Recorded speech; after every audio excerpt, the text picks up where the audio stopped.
चार आरोपियों के लिए देखिए, अब चार आरोपी जो हैं उनका नाम दर्ज किया गया है शिकायत में और अब जल्द से जल्द इनकी गिरफ्तारी होगी, ये भी पता चल रहा है।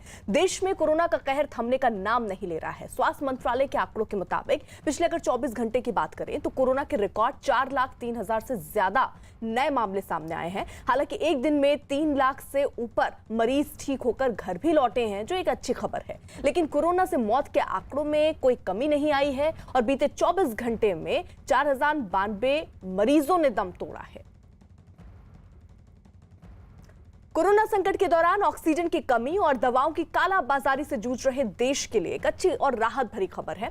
कोरोना की दूसरी लहर से मची तबाही का ग्राफ अब नीचे आता दिखाई देने लगा है और इसके शुरुआती संकेत दिखने भी लगे हैं। पिछले 24 घंटों में राजधानी दिल्ली में कोरोना के 17,364 नए मामले सामने आए। सवाल यही उठ रहा है कि क्या अलग अलग हिस्सों में लगा लॉकडाउन इस ग्राफ के गिरने की वजह बना है। इस मामले की अभी तहकीकात की जा रही है, लेकिन इस ग्राफ के सामने आने के बाद एक बात तो तय है कि थोड़ी सी सख्ती इस कोरोना को भी बेदम कर सकती है।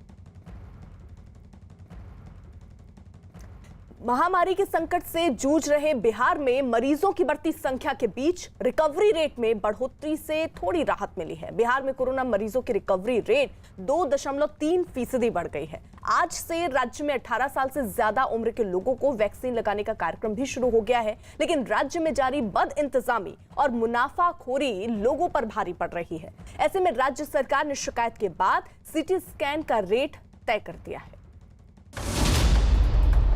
बिहार में 18 साल से ज्यादा वालों को वैक्सीन की शुरुआत।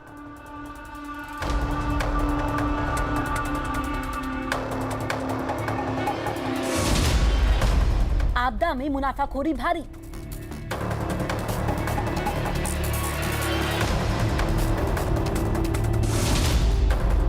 एक दिन में करीब 13,000 नए मरीज।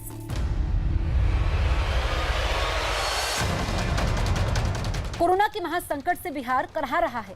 एक दिन में सामने आने वाले मरीजों की संख्या में इजाफा बरकरार है।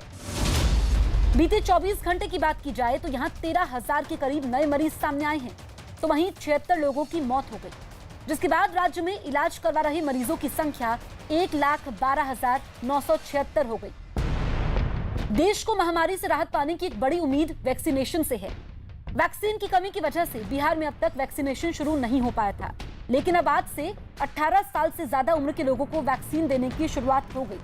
इसके लिए केंद्र से राज्य को वैक्सीन की 3 लाख डोज दी गई हैं। थोड़ा सा सही हो गया, जैसे कोरोना से सेफ्टी के लिए अब बहुत ज़्यादा जरूरी था इसको लेना 18+ के लिए। हम लोग तो कब से 1 तारीख से इंतजार कर रहे थे, प्रधानमंत्री बोले थे तो उसके बाद से हो नहीं रहा था। आज जाके कल जाके हुआ तो आज हम लोग को मिला हुआ, तो थोड़ा सेफ्टी हो रहेगा। अभी जो है 18 से 45 का हम लोग को रात में इन्फॉर्मेशन मिला कि रात की कल मॉर्निंग से 18 से 45 का इस साइट पे करना है। उसके अकॉर्डिंगली हम लोग कर रहे हैं। प्रॉब्लम ये हो रहा है कि जो यूथ हैं उनमें थोड़ा सा ज़्यादा एक उत्सुकता होती है, ज़्यादा एक लेने की होड़ होती है, जिसके चलते वैसे भी आदमी जिसका कि रजिस्ट्रेशन नहीं है वो भी आकर ये कह रहे हैं कि मेरा स्पॉट रजिस्ट्रेशन कीजिए और मेरा वैक्सीनेशन कीजिए। जिसका रजिस्ट्रेशन हुआ भी है, कुछ लोगों का नाम उस लिस्ट में नहीं दिखा रहा है। राज्य सरकार का दावा है कि बिहार में कोरोना के मरीजों की संख्या में अब कमी देखी जा रही है। आंकड़ों के मुताबिक मरीजों का रिकवरी रेट तेजी से बढ़ रहा है। सिर्फ इसी महीने की बात की जाए तो राज्य में 8 दिनों में अब तक 96,111 मरीज सामने आए, जिनमें से 90,764 लोग ठीक भी हुए, जबकि इतने ही दिनों में रिकवरी रेट 2.9% बढ़ गया। 30 मई तक राज्य में मरीजों के ठीक होने की दर 77% थी, जो 8 मई तक बढ़कर 79.9% हो गई। एक तरफ बीमारी से जूझते लोग तो दूसरी ओर इलाज के नाम पर मुनाफाखोरी के गिद्ध लोगों को लूटने के लिए हर चाल चल रहे हैं। राज्य में सिटी स्कैन के नाम पर मनमाने दाम वसूले जा रहे हैं, जिसकी शिकायत मिलने पर सरकार ने इसके दाम तय कर दिए। तय किए गए दाम के मुताबिक सिंगल सिटी स्कैन मशीन से टेस्ट करवाने पर 2,500, तो वहीं डबल सिटी स्कैन के लिए 3,000 रुपए देने होंगे, जिससे मुनाफाखोरों पर लगाम लगाई जा सके। थोड़ी राहत की खबर के बीच जो लोग बीमारी से जूझ रहे हैं, उनकी मुश्किलें अस्पतालों में इलाज के लिए जरूरी सामानों की कमी से और बढ़ जाती है। इसमें सबसे बुरा हाल ग्रामीण इलाकों का है। ये तस्वीरें बेतिया की हैं, जहां मरीज के परिजनों को अस्पताल से एम्बुलेंस नहीं मिल पाई तो ठेले पर ही उन्हें मरीज को अस्पताल पहुंचाना पड़ा। लेकिन दिक्कतें यहीं खत्म नहीं हुई। अस्पताल में इलाज के इंतजाम नहीं मिले तो मरीज को जिले के सबसे बड़े सरकारी अस्पताल रेफर कर दिया गया।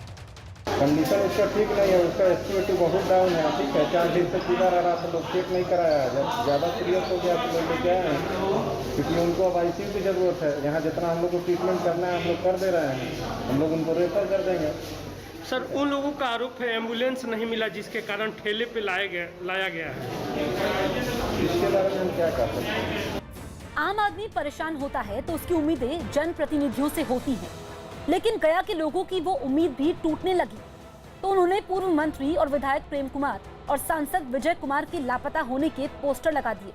रात में शायद कोई लगा के गया है। हम लोग तो सुबह जब अपने घर से निकले तो देखे कि लापता हैं विजय मांझी जी और हमारे गया के भाभी यशस्वी हमारे 8 बार के विधायक प्रेम कुमार जी, जो कभी भी नजर नहीं आते हैं कोई भी आपदा के समय में। कोरोना में कहाँ आ रहा है? गरीब के देखो आ रहा है कि खा रहा मर रहा है। कौन नहीं प्रेम कुमार, नीतीश कुमार, ये सब कोई नहीं देखे आ रहा है। एकदम पोस्टर सटा हुआ, खाली पोस्टर सटा दिया है। जब वोट पड़ेगा ना तो सब कोई आएगा। तकलीफें यही नहीं थमती, कुछ तस्वीरें ऐसी भी सामने आ रही हैं जो दिल दहला देती है। अररिया में एक परिवार में पिता की मौत के 4 दिन बाद मां की भी कोरोना से मौत हो गई। बेटी को कहीं मदद नहीं मिली तो उसे पीपीई किट पहनकर मां के शव को खुद ही दफनाना पड़ गया। झकझोर देने वाली ये तस्वीरें सोशल मीडिया पर भी वायरल हो गई। साफ है कि हालात बदतर हैं। ऐसे में सावधानी ही बचाव का आखिरी जरिया है। महामारी के इस दौर में चुनौतियों की कोई था नहीं है। ना कोरोना के बढ़ते आंकड़ों पर ही ब्रेक लग पा रहा है और ना ही देश में मातम का जो सिलसिला है वो थम रहा है। वायरस की काट के लिए तमाम जतन, तमाम कोशिशें बौनी साबित होती दिख रही हैं। ऐसे विपरीत हालात में देश के रक्षा विशेषज्ञ और अनुसंधान संगठन यानी DRDO एक नई उम्मीद और उस उम्मीद के एक नए भरोसे के साथ सामने आई है। DRDO ने एक एंटी कोरोना दवा बनाकर देश को एक बड़ी राहत की खबर सुनाई और अगर DRDO के दावे पर यकीन किया जाए तो ये दवा महज 7 दिनों के भीतर ही कोरोना को परास्त कर सकती है। इस दवा का सबसे अहम हिस्सा ये भी है कि DCGI यानी drug controller general of India से दवा को इमरजेंसी इस्तेमाल की इजाजत मिलने के बाद अब ये महज 1 महीने के भीतर ही उन मरीजों तक पहुंचने की संभावना है जो इस वक्त कोरोना की महामारी के भवंडर में बुरी तरह फंसे हुए हैं।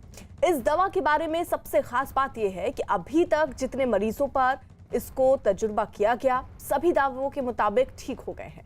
उनमें 60 साल से ज्यादा उम्र के बुजुर्ग भी हैं और इस दावे के बारे में न्यूज 18 ने DRDO के वैज्ञानिक सुधीर चांदना से बात की और उनसे पूरी जानकारी हासिल की। इस दवा से क्या जो कोरोना के माइल्ड सिम्टम्स वाले मरीज हैं उनके इलाज के लिए भी ठीक रहेगा या फिर जो गंभीर रूप से बीमार हैं या ऑक्सीजन सपोर्ट पे हैं उनके लिए मददगार होगा? हमने जो ट्रायल किए हैं वो मॉडरेट टू सीवियर यानी कि कुछ बीच का लेकर के और सीवियर तक हमने कोशिश किया। सारे पेशेंट्स हमारे उसी में हॉस्पिटलाइज्ड पेशेंट्स में ट्रायल हुआ है और उनको बहुत फ़ायदा हुआ है। उनमें से किसी का कोई हानि नहीं हुई और कोई बहुत सेफ है ये दवा पहले तो, और जो उनका रिकवरी रेट था वो भी बढ़ा है फेज़ 2 ट्रायल में भी। और फेज़ 3 में हमने ये देखा है कि तीसरे दिन पे जो ऑक्सीजन डिपेंडेंस है पेशेंट्स की वो स्टैंडर्ड केयर के तुलना में थोड़ी और बेहतर हो रही है। ये दावा किया जा रहा है कि वायरस के प्रसार को ये रोकता है। आपने खुद कहा कि ऑक्सीजन की आपूर्ति जो होती है पेशेंट को उसको भी ये कम करता है, उस पर निर्भरता कम करता है। ये कैसे करता है ये दवाई? देखिए, इसका जो मैकेनिज्म है वो ऐसा है कि जो वायरस से इन्फेक्टेड सेल्स होते हैं वहाँ पे वो सेल्स के अंदर ये दवा ज़्यादा मात्रा में जाती है और वहाँ जाकर के वायरस की ग्रोथ को रोकती है, चाहे वो शरीर के किसी भी पार्ट में हो, लंग्स में हो या और कहीं भी हो। तो ये दवा सीधे पहुँच करके, क्योंकि ये ग्लूकोज की तरह से ही जाती है, जैसे ग्लूकोज शरीर में फैलता है ऐसे ही फैलती है और फिर जहाँ पर वायरस ज़्यादा होता है, वायरस के सेल्स होते हैं ज़्यादा, वहाँ पर ये ज़्यादा पहुँचती है और उसके साथ ही वायरस को एनर्जी जो चाहिए होती है ग्रोथ के लिए, उसको एनर्जी को बहुत कम कर देती है, जिससे कि वायरस ग्रो नहीं हो पाता। आप लोगों ने बना लिया है, DCGI ने इसे अनुमति भी दे दी है। कितने दिनों के अंदर ये मरीजों के बीच में होगा, अस्पतालों के को आप लोग मुहैया करा सकेंगे? जी, हमारे industry partner doctor Reddy's lab के साथ हमारा ये काम चल रहा था और अभी मैन्युफैक्चरिंग उनका जो है वो तेज़ करने की कोशिश में है और हम भी उनके साथ तालमेल बनाए हुए हैं। तो देखते हैं कि बहुत जल्दी ही कोशिश है कि कुछ दिनों में ही ये पेशेंट को इस्तेमाल के लिए मिल जाए, क्योंकि कुछ दिनों से मतलब है कि 1 महीने के अंदर मिल सकते हैं? नहीं, उससे भी पहले। तो उम्मीद यही है कि कुछ दिनों में मिल जाएगा। कोरोना महामारी के हाहाकार के बीच एक बहुत बड़ी राहत की